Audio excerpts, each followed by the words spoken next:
விஜய் கரூருக்கு வந்தால் கலவரமாகும் என போலீசார் கூறியதாலேயே விஜய் கரூர் வரவில்லை என்று தவிக தேர்தல் பிரிவு மேலாண்மை பொதுச் செயலாளர் ஆதவ் அர்ஜுனா கூறியுள்ளார்.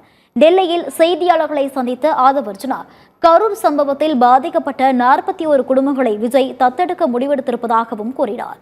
கரூர் துயரத்திற்கு தவிக தான் காரணம் என்ற பிம்பத்தை உருவாக்க முயற்சி நடைபெற்றதாக குற்றம் சுமத்திய ஆதவ் அர்ஜுனா பாதிக்கப்பட்டவர்களை சந்திக்க சம்பவத்தன்று கரூர் எல்லையில் காத்திருந்த விஜயை கரூருக்குள் நீங்கள் மீண்டும் வந்தால் கலவரமாகும் என்று காவல்துறை தடுத்ததாகவும் குற்றம் சுமத்தினார்.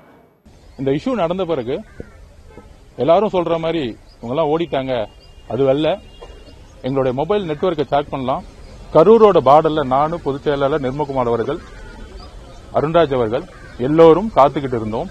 காவல்துறை வர வேணாம், வந்தா கலவரம் வரும், நிறைய பிரச்சனை நடக்கும்னு வலியுறுத்தினாங்க. அதையும் நாங்கள் தாக்கல் பண்ணுவோம்.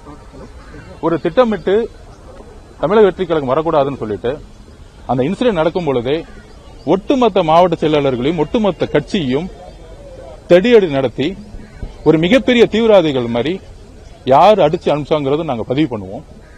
இது இந்த பிரச்சனையை வச்சு ஒட்டுமொத்த கட்சியை முடக்கக்கூடிய செயலை திமுக அரசு செய்ய முற்பட்டுருச்சுங்கிறத உணர்ந்தோம். ஒரு விசாரணை நடந்துட்டு இருக்கும் பொழுதே எப்படி காவல்துறை இருக்கக்கூடிய ஒரு ஹோம் செக்ரட்டரி இதுல எந்த தவறு இல்லைன்னு சொல்ல முடியும்? அப்புறம் எதுக்கு விசாரணை ஆணையத்தை உருவாக்குனாங்க? எங்களுடைய அமைதி இந்த தீர்ப்புக்கு அப்புறம் 41 எங்களுடைய குடும்ப உறவுகளுக்கு ஒரு நீதி கிடைக்கணும், ஒரு ஜஸ்டிஸ் வேணும்.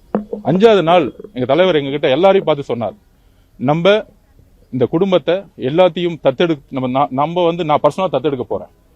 நம்ம வாழ்க்கை முழுசும் நான் இவங்க பயணிக்க போறேன். இந்த உறவுகள் ஏதோ நம்ம காசு கொடுத்தோங்கிறது இல்லாம அவங்களுடைய வாழ்க்கையோட தேவைக்கு எல்லாமே ஏதோ முத நாள் போயிட்டு மலர் வலை வச்சுட்டு போறது இங்க தலைமையோ தமிழக வெற்றி கழகமும் கிடையாது. வாழ்க்கை முழுதும் அவருக்கு தேவையான ஒரு பயணத்தை நாங்க உருவாக்குறோம். அதோடு இந்த இறப்புக்கு ஒரு நியாயம் கிடைக்கணும். 100% இதுல ஒரு சதி திட்டம் இருக்கு, இதை நாங்க நம்புறோம். ஆனா அதை குற்றச்சாட்டா சொல்லாம முறையா நீதித்துறையை நாங்க அணுகணும்னு நினைச்சோம். ஒரே ஒரு விஷயத்தை உருவாக்குனாங்க, தமிழக வெற்றி கழகத்திற்கு தான் இதுக்கு பொறுப்பு, முழு பொறுப்பு அப்படிங்கிற ஒரு மாயத்தோட்டத்தை இந்த 10 நாள் உருவாக்குனாங்க.